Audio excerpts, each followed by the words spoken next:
Moteur. Activé. Action. On s'aère la gorge, bien accompagné. Et j'ai Pressade. Bio, c'est important. Ce plan sera au montage.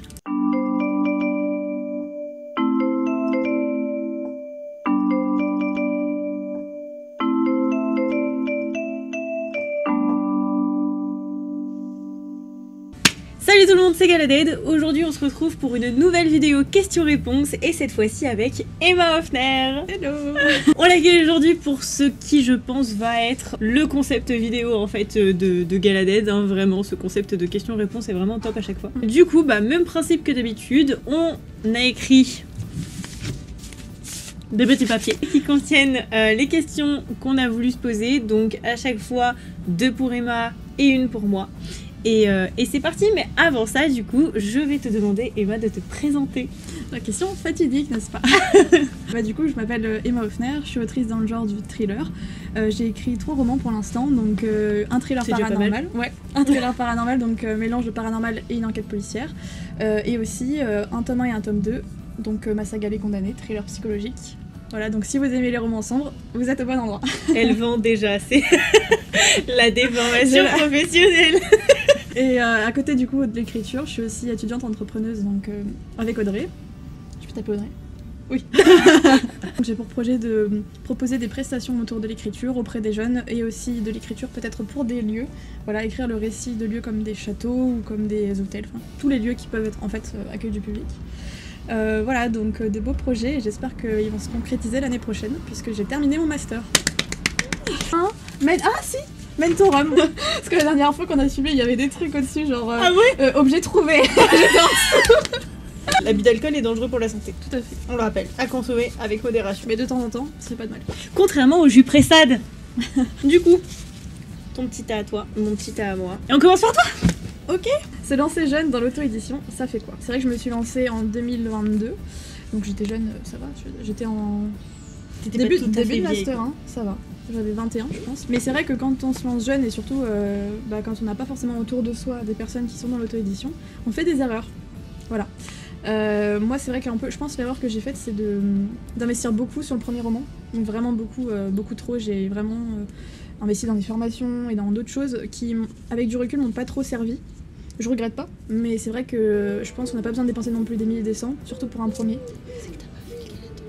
Voilà, j'avais pas fait le Galatelier, tout à fait, mais je ne te connaissais pas. Et aussi, l'autre erreur que je pense avoir fait en auto-édition, c'était ne pas faire bien relire mon roman par plusieurs personnes. Je l'avais fait relire par une bêta lectrice, mais une personne, ça suffit pas. Il faut le faire relire par plusieurs personnes pour vraiment avoir des avis différents. Du coup, voilà, mais après, c'est des erreurs, il est encore édité, c'est pas vraiment des erreurs parce que j'ai appris. Mais c'est vrai que quand on est jeune, il faut bien s'entourer. Et je pense que j'ai appris à bien m'entourer avec le temps. Donc voilà, mais en tout cas, si jamais vous vous lancez en auto-édition, vous avez envie, vous pouvez venir me poser toutes vos questions avec grand plaisir. Parce que j'essaye voilà, de conseiller, enfin d'éviter en conseillant d'en faire les mêmes erreurs que j'ai pu faire. Mais sinon c'est une expérience incroyable et j'y suis encore donc c'est que ça me plaît. Et je pense qu'à l'heure actuelle pour moi c'est la meilleure voie que je puisse prendre. J'ai quand même évité des erreurs grâce à des personnes que je suivais notamment sur Twitter à l'époque. Mais que j'en ai fait quand même parce que on peut pas tout savoir en fait. Même si vous là vous apprenez de mes erreurs par exemple, vous en ferez certainement d'autres qui sont propres à vous, propres à votre format, à votre contenu aussi. Mais tout ça pour dire que du coup, suivez nos formations. Parce qu'on a fait toutes les boulettes et qu'on sait exactement ce qu'il faut pas faire et du coup ce qu'il faut faire. Quand as-tu eu l'idée de ton premier roman? L'idée de mon premier roman, alors en fait il est venu assez de mon premier roman, celui que j'ai publié ou le premier de toute ma vie? Les deux. Les deux? Parce que mon tout premier roman c'était pendant la période du collège et je l'ai eu en fait parce que j'étais pas hyper bien dans ma peau à ce moment là et j'avais besoin d'extérioriser d'une manière ou d'une autre sans vraiment le savoir, hein, c'était pas très conscient mais c'est venu, voilà, c'était une histoire d'amour mêlée à de l'action et c'est venu de ce que je ressentais à l'intérieur de moi, tandis que mon deuxième, du coup que le premier que j'ai publié, c'est venu parce que j'ai vu un appel à texte sur Twitter d'une maison d'édition qui se lançait et c'était marqué thriller paranormal. J'avais jamais vu ça avant, et autant vous dire que c'était genre là. Parfait pour moi en fait. Thriller, ça mélangeait enquête, ce que j'adore lire, et paranormal, c'est un concept que j'adore dans la vie de tous les jours. Donc l'idée m'est venue, et en fait j'ai eu une idée, et après c'est parti. Donc vraiment, il y a soit le côté un peu plus divertissant, donc c'est les enquêtes, soit le côté un peu plus personnel, donc je te disais mon premier roman, et Les Condamnés c'est totalement aussi quelque chose qui est venu d'une envie d'extérioriser mes pensées, mes douleurs. Non mais l'écriture ça aide beaucoup.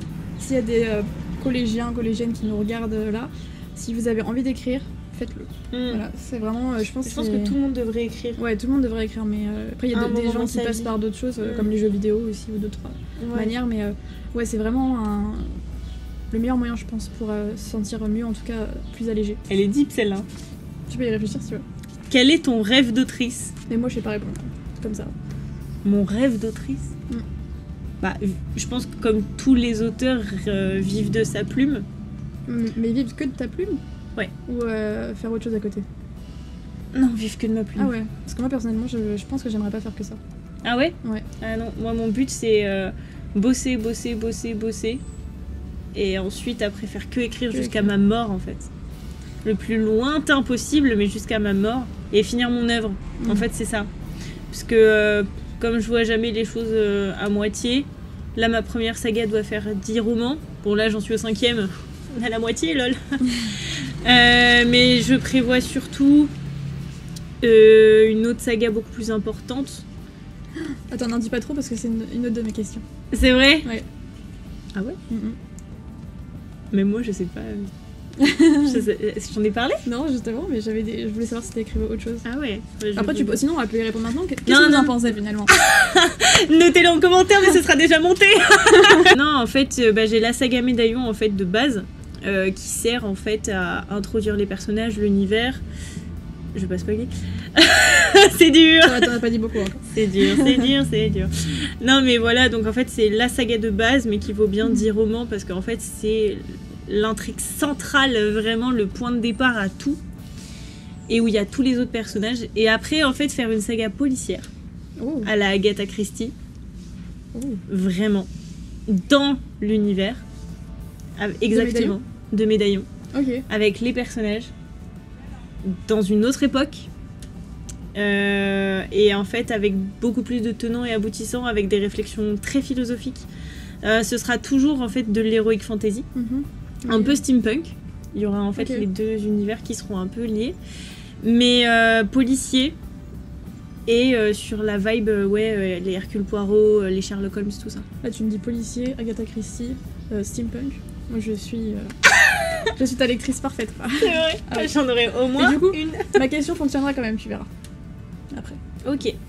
Mais oui, et donc du coup, pour écrire cette œuvre colossale, parce que là on parle pas sur une petite comédie humaine de 35 romans, petit joueur Balzac, et on part sur 70-80. Avec tes enquêtes policières? Juste ça. En plus et après en plus il y aura la saga de Médaillon.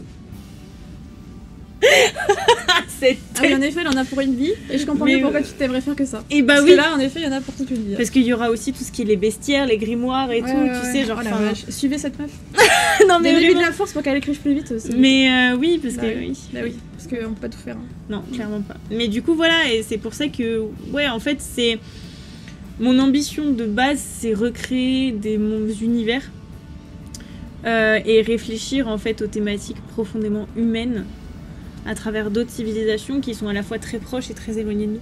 Regarde. Et oui, c'est vrai. Parce que là, t'es vraiment... Ouais.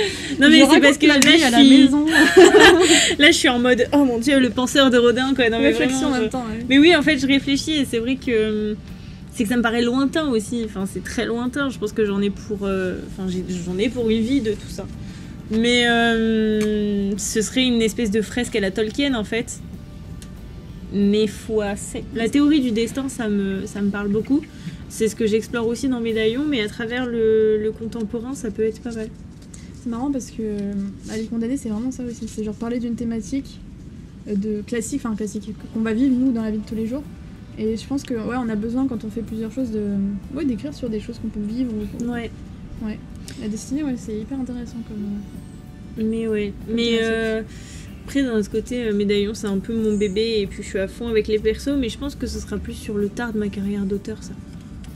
Quand on aura vécu un peu plus de choses. Quand on aura vécu un peu plus de choses. Quand on aura plus de choses à raconter. Oui. Et après, sinon, j'aimerais bien écrire mon autobio. Enfin, la Marguerite Duras, un peu. Ça, j'aimerais bien aussi. Qu'est-ce que tu mets de toi dans tes livres? Question qui va bien avec la question d'avant. Justement. Je pense que je mets pas mal de traits de personnalité dans quelques-uns de mes personnages. Pas forcément le même. Pour les condamnés, j'ai mis beaucoup de moi sur un personnage notamment, parce que justement c'était un roman un peu thérapeutique. Mais sinon je pense que c'est beaucoup dans les personnages et plus dans les traits de personnalité. Après je mets aussi un peu mon vécu sur les situations qui leur arrivent. Parce que justement c'est plus crédible. Après forcément tout ce que j'écris, je l'ai pas forcément vécu, heureusement, j'ai envie de dire. Si vous avez lu Les Condamnés, vous savez pourquoi je dis ça. Voilà, mais sinon ouais, c'est plus des traits de personnalité, des situations, et aussi des choses que j'aime bien, par exemple dans le paranormal. Ce que je vais intégrer, c'est des choses que moi j'aime bien dans la vie de tous les jours ou auxquelles je crois. Après je mets aussi bien sûr, je pense, des inspirations inconscientes que j'ai de films ou de livres que j'ai lus, des choses que j'ai aimées. Mais souvent j'écris les livres que j'aurais aimé lire. Alors j'arrive souvent à trouver des livres que j'aime bien, mais au niveau du suspense, des chapitres courts, toutes ces petites choses là, je fais aussi un chapitre, un personnage, donc ça c'est des choses que j'aime lire et j'adore parce que ça crée un rythme vraiment rapide et c'est ce que j'aime. Donc voilà, je mets autant des choses que j'aime lire, regarder, et aussi beaucoup de persos. Comment tu imagines ta carrière d'autrice? Ça c'est le genre de question qui demande réflexion. Je pense que je la laisse, pour l'instant j'imagine pas tellement le futur, je vis beaucoup dans l'instant présent. Là actuellement je fais beaucoup d'événements sur Clermont-Ferrand et ses alentours. Du coup je pense que pour l'instant dans le futur j'imagine de continuer comme ça, prendre un peu plus d'ampleur grâce aux bouche à oreille notamment. Et j'aimerais bien peut-être à l'avenir éditer la saga de fantasy que j'ai créée avec mon papa du coup, qui est une trilogie. Et du coup, là c'est vraiment pour Urban Fantasy pour le premier, et après c'est de la fantasy complète. Et j'aimerais bien qu'elle soit éditée par un éditeur, parce que comme on est deux, ça serait beaucoup plus simple, et j'aimerais que ce projet soit porté un peu plus haut en termes de communication et tout ça. Donc ça serait un vrai projet de vie. Et puis après, faire beaucoup de salons, des gros salons, ça serait un kiff, mais en étant en auto-édition. Voilà, ça serait vraiment un kiff, de faire des gros salons, mais en restant auto-éditée et indépendante. Moi j'y crois cet avenir-là pour les auteurs indépendants. Bah, l'auto-édition prend beaucoup d'essor là en ce moment. Du coup je pense que ça sera le cas, ouais. Après il faut connaître les bonnes personnes, faut prendre le temps, faut que... De toute façon c'est une question de ça. Hein. C'est du réseau. Parce que du coup là j'ai fait le gros salon du polar à Sens. Et c'est parce que je connaissais du coup la libraire qui m'a invité déjà dans sa librairie, elle avait vu que ça avait bien marché et ensuite elle m'a invité au salon. Mais c'est vraiment, si vous êtes auto-édité, il faut pas perdre espoir, il faut en fait prendre le temps, faire la bonne opportunité au bon moment. Ouais c'est ça, saisir les bonnes opportunités, ne pas hésiter à discuter avec les libraires, faire déjà une dédicace dans leur librairie, et puis après s'ils ont la possibilité de vous inviter autre part, bah vous saisissez votre chance. Voilà, mais en gros, pour répondre vite fait à la question, c'est juste continuer ce que je fais, peut-être envisager un peu plus grand, et publier la saga que j'ai créée avec mon papa en édition traditionnelle pour lui. Et du coup, tu ne verrais pas que faire ça? Alors c'est pas que je me verrais pas que faire ça, mais c'est que je pense que j'ai pas envie de faire que ça, pour garder le côté passion, et parce que aussi j'ai envie de faire d'autres choses, justement en lien avec l'écriture, et j'ai d'autres projets là, avec Pépites, qui pour le coup j'aimerais que ça prenne plus d'ampleur, et en fait ça serait des projets autour de l'auto-édition. Donc j'ai vraiment envie, si vous voulez, de défendre un peu l'auto-édition justement, et vraiment de m'engager en fait dans ce chemin. Donc peut-être qu'un jour, quand je serai un peu plus vieille, je ferai que ça. Mais là, en étant jeune et tout, j'ai envie de faire d'autres choses. As-tu déjà eu une autre idée de roman hormis ta saga Médaillon? C'est parfait, mais c'est vraiment... moi j'aimerais savoir du coup, si t'as une autre idée de projet, mais qui n'est pas en lien avec Médaillon. J'en ai toutes les semaines, je pense. Ouais, mais une que t'as vraiment envie d'écrire. Genre une... Parce qu'on a toujours plein d'idées, mais une que voilà, t'as déjà un peu réfléchi en arrière-plan, ou je sais pas. Parce que déjà c'est le cas, parce que Médaillon prend peut-être beaucoup de place aussi. Ah, Médaillon, j'avoue, c'est ma target du moment, mais en fait, j'aimerais bien me mettre au contemporain. Parce que, en fait, pendant longtemps, je me suis dit, je suis pas capable d'en écrire parce que le contemporain, c'est quand même particulier, et puis j'en lisais pas du tout, surtout. Et là, plus j'en lis, plus je me dis, putain, c'est bien, en fait, ce truc-là. Tu sais, c'est des histoires random, mais qui ont tellement de sens, qui sont tellement bien écrites et qui sont tellement folles, en fait. Donc je pense que la fantasy, je m'y cantonnerai pas que. Et ce serait plus du contemporain sur les choix de vie. Ok. Sur la destinée, etc. Beaucoup romancé. T'auras beaucoup de choses à dire. Qu'est-ce que tu préfères dans ton métier d'autrice? Alors là, je vais répondre très facilement. C'est aller à la rencontre des lecteurs et lectrices, dans les salons, dans les événements. Vraiment, c'est ce que je préfère, je pense. dans le métier. Alors bien sûr, bon, au-delà du fait d'écrire le premier jet et tout ça, enfin d'écrire tout simplement, c'est vraiment de pouvoir en parler avec des lecteurs et lectrices. Vraiment, c'est ce que je préfère. Là, j'hésite pas trop parce que en fait, je pense que j'écris davantage pour moi, mais que avoir des retours sur ce qu'on écrit, qui soient, bon, quand ils sont positifs, c'est sûr, c'est mieux, mais c'est vraiment super satisfaisant de voir le travail abouti. Et puis l'écriture, c'est pas tellement perso aussi. Bah, En oui, fait, quand à tu partir commences, du peut-être, moment mais... où tu te dis je vais publier, Voilà, je vais ouais. commencer à le vendre, Ouais. ton texte il t'appartient plus et c'est à ce moment-là que la rencontre avec le lecteur elle devient possible. Non, mais c'est surtout que quand je rencontre des lecteurs et lectrices pendant les salons et qu'après je garde contact avec eux sur les réseaux, parce que moi souvent ce que je leur dis c'est que bah ils n'hésitent pas à me poser des questions ou bien qu'on se voit pour boire un café, mais j'adore en fait parce que j'ai rencontré plusieurs amis comme ça en salon ou en dédicace et en fait comme ils lisent ce que j'aime moi lire et écrire, bah il y a forcément des points communs. Et du coup bah en fait je rencontre plein de personnes et moi je trouve que c'est super. Je suis pas très sociable à la base, mais moi ça m'aide vraiment à pour le coup m'ouvrir un peu plus parce que je suis obligée. Là dans cette posture là t'es obligée de mettre à l'aise les gens. C'est pas quelque chose que j'ai l'habitude. Mais voilà, c'est trop bien. Moi c'est vraiment ce que je préfère et c'est pour ça que je continuerai de faire des événements autant que je peux, autant que je suis jeune et que j'en ai la possibilité. Voilà. Mais ça s'est vu au salon à Superbest aussi. Ouais. Puis tu sais quand t'as les gens qui reviennent Ouais, d'année en année, de tome en tome et qui prochains. te disent Ouais, j'en ai quelques-uns et quelques-unes comme ça, c'est vraiment, vous êtes les meilleurs. ah ouais, mais vraiment ouais.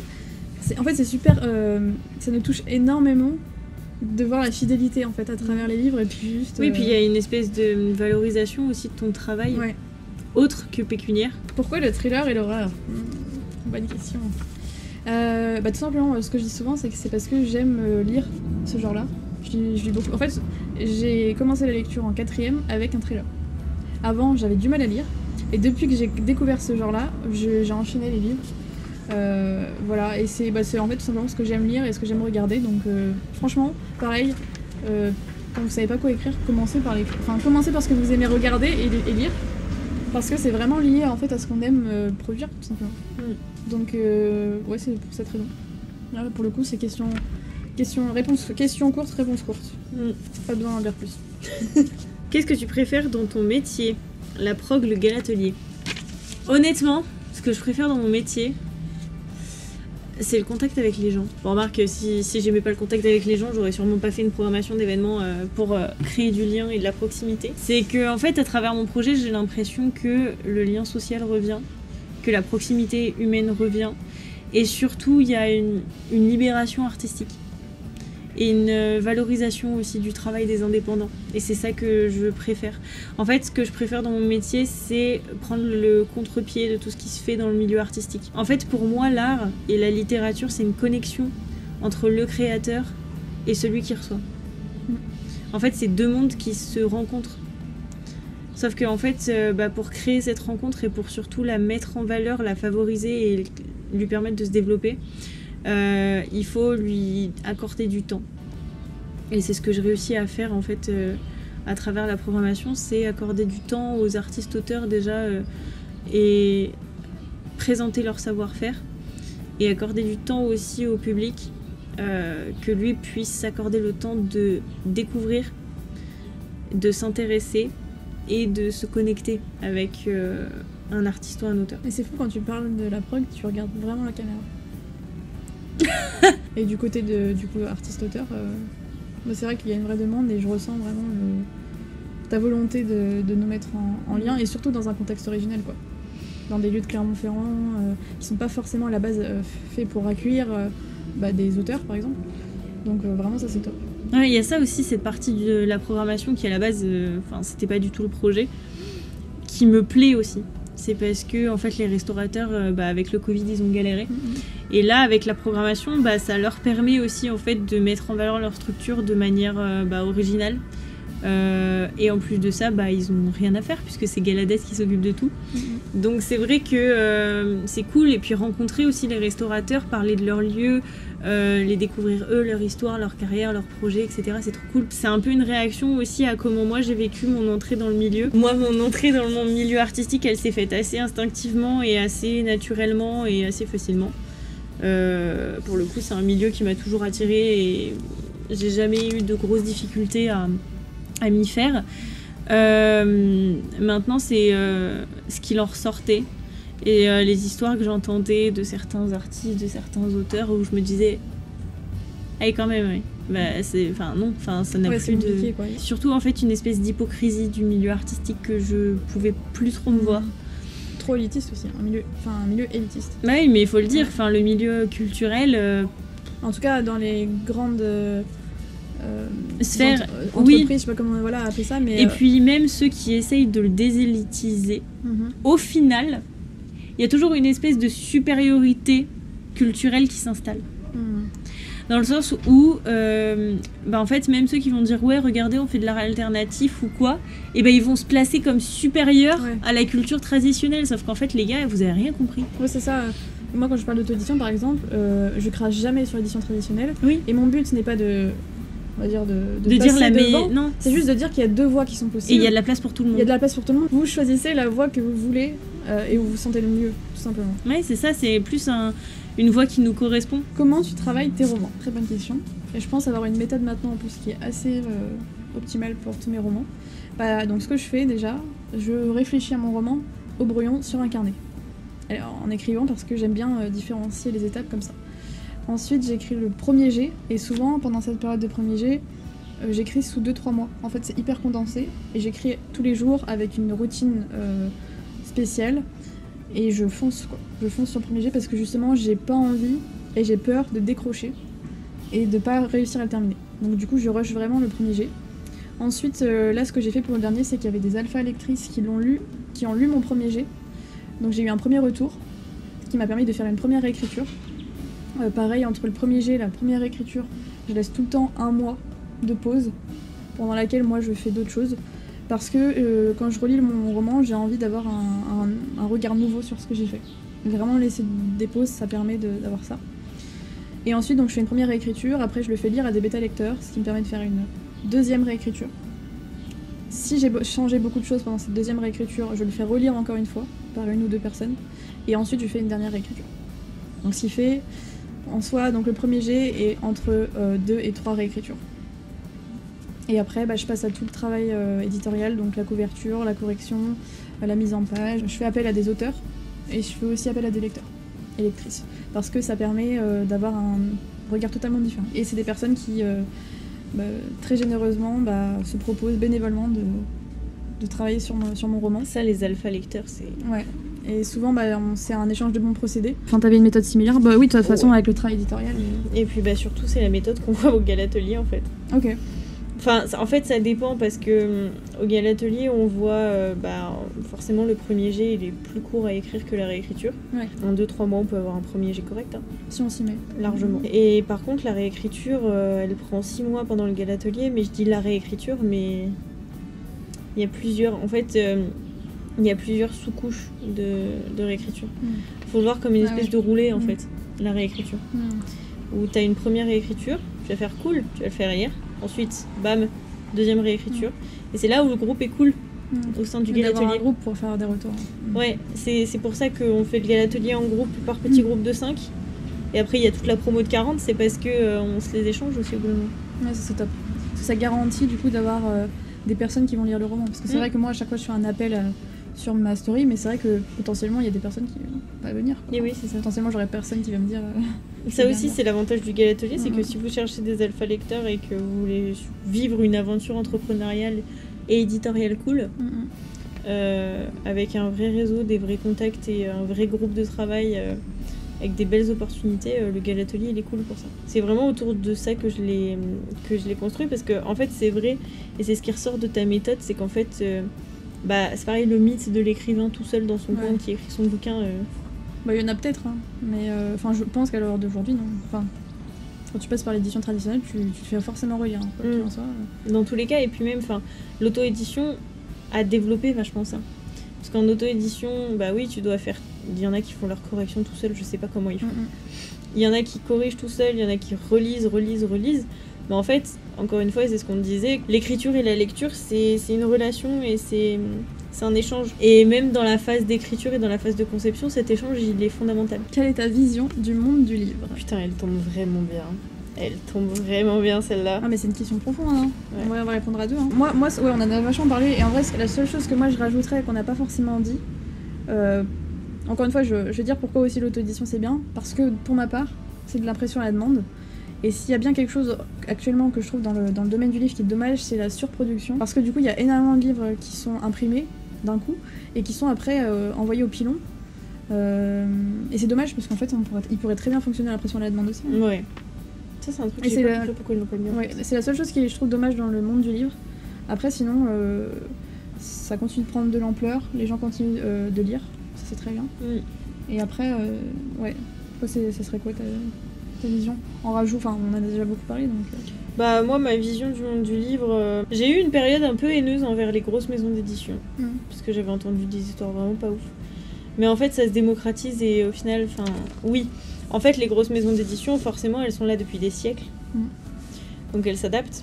Et forcément, dans un monde capitaliste, elles se sont adaptées avec les gros groupes éditoriaux. Moi, le désavantage que je trouve aux maisons d'édition, c'est le manque de liberté, le manque de rémunération aussi. Quand on voit qu'un auteur, il a entre 8 et 13% sur un bouquin, c'est pas bénéfique. J'en ai pas parlé, mais ouais. Il y a ça. C'est aussi la raison pour laquelle on choisit l'auto-édition. Ils cèdent leurs droits pour ça. Moi, c'est quelque chose qui me dérange fondamentalement. Après, il y a un autre truc. Enfin, on parle après, il y a tout le boulot qui est fait derrière. Et forcément. Le boulot, et puis le problème, c'est pas ça aussi, c'est que du coup, le libraire prend beaucoup. Oui, 40% les librairies, voilà. ça fait donc beaucoup. En fait, c'est quand on choisit la voie de l'édition. Je pense qu'il y a un rééquilibrage au niveau des pourcentages. C'est ça. En fait, il faudrait faire un rééquilibrage. C'est pas que les éditeurs qui. Après, les libraires galèrent, mais d'un autre côté, je pense que.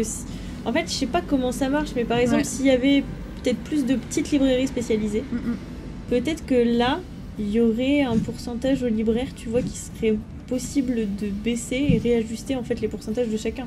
Parce que même par rapport au boulot de l'éditeur prend entre 20 et 18%, je crois. C'est pas énorme non plus par rapport au boulot éditorial. C'est ça, parce que moi, si je compare, je pense que c'est ce que je donne finalement à un prestataire. Ouais. Enfin, je sais pas, faudrait calculer, mais... Ouais, et encore, enfin... Parce que l'éditeur, enfin les gros éditeurs, il y a tout le réseau commercial, de diffusion, de communication, tout à fait. etc. Et puis il y a tout le travail de maquettage. Oui, quand ils le font, parce que ça faut voir aussi les arnaques.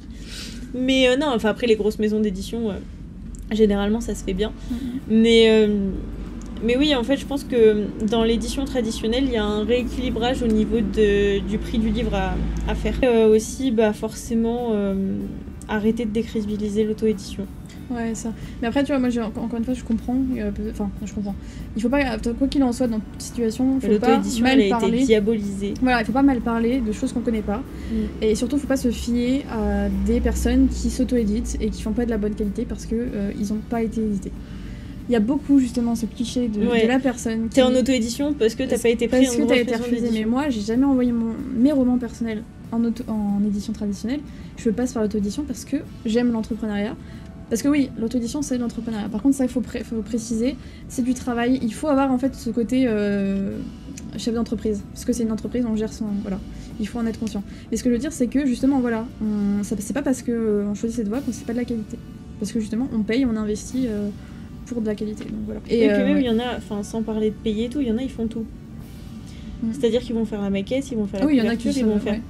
C'est des cracks. Hormis la correction, parce que ça encore. Hormis la correction et tout, mais grosso modo, ils font. Allez, ils font 95%. Ouais, moi j'aimerais trop pouvoir dessiner, faire les maquettes. Enfin, les maquettes, c'est un... Et on va lui dire que c'est. Qu'il a choisi. Il est nul parce qu'il s'auto-édite. Ouais. Non, c'est vrai que moi je travaille justement à démocratiser l'auto-édition pour ce que c'est et pas pour les clichés qu'on en a. Ouais. C'est sûr. Moi je vois toutes les meufs là qui se lancent dans l'auto-édition, elles font du travail de dingue. Il y a plein de comptes. Ah oui, il y en a plein. Il y en a plein. Et c'est ouf et c'est trop bien. Parce que déjà, il y a un côté affranchissement aussi des codes éditoriaux. Dans le sens où en fait tu conserves tes droits et tu conserves la main sur ton manuscrit. Est-ce que tu as envie d'en dire? Est-ce que ton projet de base en fait? Typiquement, je vous montre une preuve de liberté. C'est que là par exemple mon premier roman, en fin d'année je vais faire une réédition. Je vais changer un peu certaines phrases, je vais un peu l'améliorer. Et typiquement je suis libre de faire ce que je veux, quoi. Je suis libre de faire ça. Alors que, imaginons si vous voulez faire ça pour un roman en édition traditionnelle. Ça s'appelait J.K. Rowling. C'est très compliqué. Vraiment. Ça s'appelait J.K. Rowling. C'est très compliqué pour que. Parce qu'il y a déjà un stock qui est imprimé. Enfin, c'est beaucoup de travail. En fait, il y a tellement de trucs à dire sur le milieu que. Ouais, on pourrait en faire une vidéo, mais juste, je pense qu'on doit retenir. C'est que l'auto-édition et l'édition traditionnelle, ça ne s'oppose pas. Chacun choisit sa voie. Et voilà. Quelle est ta perspective d'évolution avec Galaded? Galaded, je commence sur Clermont, forcément, parce que j'habite là et que c'est plus pratique. Mais à terme, Galaded, en fait, c'est... Ouais, je vais être ultra deep et poétique. Galadead, c'est un hymne à la liberté artistique et à la liberté culturelle.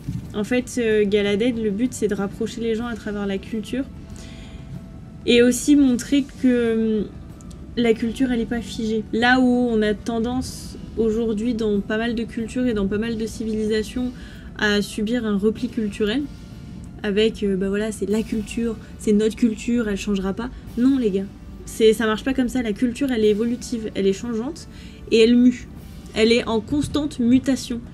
Parce que, et ben en fait, oui, il y a des melting pots de partout, à tous les âges, et ça vous pouvez le voir à travers l'histoire, à travers plein de trucs. Toutes les civilisations ont fini par se mixer. En fait, Galadead, elle est là pour dédiaboliser en fait cette mutation de la culture qui est déjà naturelle et ensuite nécessaire. Et en fait, bah, les ambitions de Galadead, parce que c'était ça la question de base, il me semble, bah, les perspectives d'évolution de Galadead, ce serait déjà de s'inscrire dans le milieu culturel comme étant une alternative contemporaine, plus juste, plus équitable pour les artistes et auteurs. Pour moi, la culture, l'art et le contact avec les artistes et les créateurs, c'est déjà de un vecteur de vocation et pas forcément artistique. En fait, c'est vecteur d'une quête de soi et de se trouver soi. C'est une espèce de reconnexion avec sa propre sensibilité à travers la sensibilité des autres. Du coup, eh ben on a fini avec cette vidéo. Waouh, elle était giga deep. Ouais, elle est deep et je pense qu'elle est très longue aussi. En tout cas, bah j'espère que elle vous aura plu. C'était très intéressant. Ouais, de ouf. Grave. Ouais. C'est ouf. Après, vous mettez deux lettres ensemble, enfin deux lettres ensemble. Ouais, c'est terminé, surtout nous deux là, vraiment. Ouais. Enfin, on pourrait en parler pendant des heures, mais voilà, en plus de ça, bah, ça vous a permis de voir un peu plus le pourquoi du comment de toi. Ouais, puis on a beaucoup parlé d'auto-édition. C'est vrai qu'à chaque fois que moi, généralement, je viens parler de mes projets, je parle aussi d'auto-édition parce que c'est très lié. Donc du coup, je suis contente qu'on ait abordé tous ces sujets. Et puis voilà, on a fait le plaidoyer de l'auto-édition. Voilà. Dites-nous en commentaire votre avis sur tout ça. Vous pouvez réagir aussi aux questions-réponses ou aux thématiques qu'on soulève, c'est toujours intéressant. On se retrouve dans tous les cas bientôt pour une nouvelle vidéo. J'ai trop hâte de revenir. Ça me manque, les vidéos. Et bah de toute façon, elle reviendra bientôt. Sauf si vous voulez pas, bien sûr. Votez en commentaire. On vous souhaite une très belle soirée. Ou une journée, ça dépend à quelle heure vous regardez. Ou une nuit. Ou une nuit. Ou une vie. Une vie. Très belle. Oh, c'est bien ça. Très belle On vous vie. souhaite une très belle vie. Non. Ciao, ciao. À bientôt sur Galadead.